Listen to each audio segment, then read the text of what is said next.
Good evening, everybody, and welcome. My name is Elizabeth Imholt, and tonight I'm going to be talking to you about a real estate term known as curb appeal.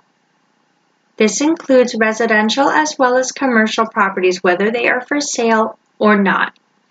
Curb appeal is defined as the attractiveness of a property and its immediate surroundings as visible from the street.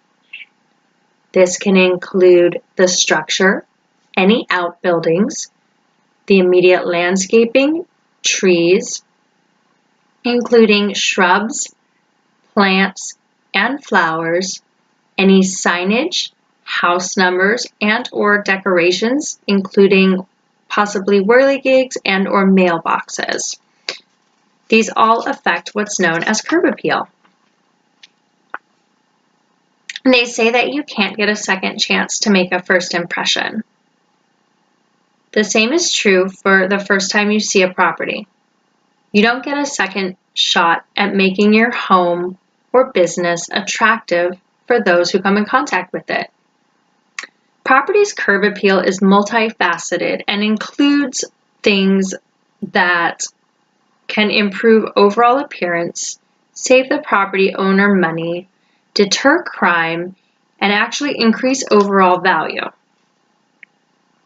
I'd like you to think of a time where you went to a property like a home or an apartment, possibly to sign a lease for the first time. And when you arrived, it's nothing like you thought it would be.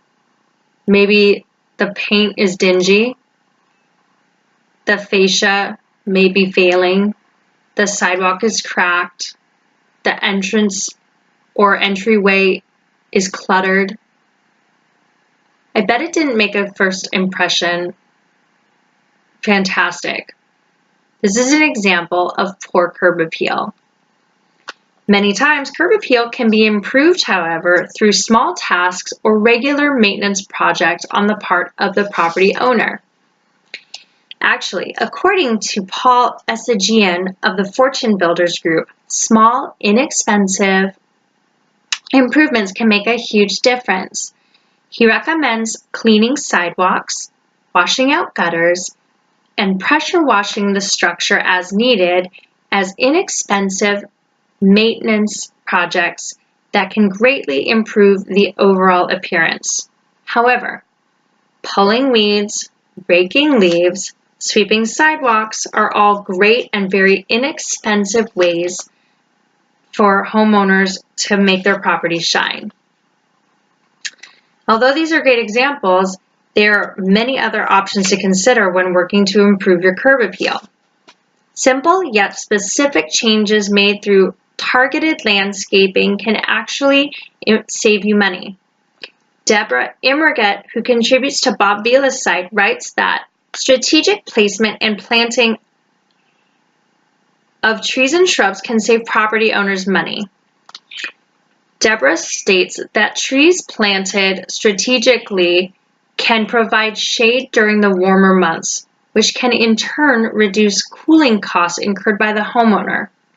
But did you know that strategically placed trees and shrubs can also shield a property during storm season by reducing wind and rain, thereby maintaining paint and siding life longer than expected?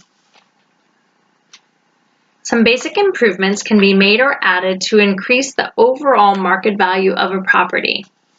The addition of potted shrubs, plants, miniature trees, and flowers strategically placed on stairs leading up to an entry or around the entry doorway can actually create a focal point and increase the viewability of the property.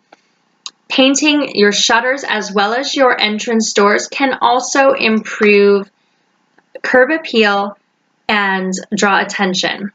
In fact, Jacob Passy reported in an article for MarketWatch that houses with entrance doors in shades ranging from dark gray to black often fetched over $6,000 more than the owners were expecting when they sold their property. Designer garage doors with windows or wood grain are also expensive, but worth it when we're talking about increasing value. That brings me to my last point. Some specific changes to landscaping and or lighting can actually deter criminals and make your property less likely to become victimized. A home is robbed every 14.6 seconds in the United States. Julie Kim, who's a contributor for Forbes magazine, has some tips to make your property less appealing to would-be thieves. She recommends keeping shrubs trimmed to a height of no more than 3 feet and about 3 feet away from doors, windows, and property walls that are adjacent to the house. This creates a clear path around the house and decreases the places that a would-be thief could hide. In addition to decreasing hiding spaces, this also allows neighbors and passerbys a better view of your property. It gives them a better idea of when something is fishy or something seems off. They're more likely to call and report it to local law enforcement. Ms. Kim has a couple other recommendations that I found interesting. She recommended placing gravel in front of all windows so that any footsteps heard outside would be amplified and less likely for a thief to take the chance. Her last recommendation was to plant thorny shrubs or bushes such as bougainvillea or roses in front of windows to minimize entry points for would-be thieves. However, you can also minimize opportunities for thieves by improving lighting near your home, on entry points for your home, and in dark areas around your property. This makes it a lot less likely for thieves to be able to find places to hide and lie in wait. While I haven't covered every topic here, I have explored several that can each improve curb appeal through improving overall appearance, saving the owner money, increasing value, and deterring crime. I hope that you found some value to my speech this evening, and thank you for your time. Have a wonderful evening.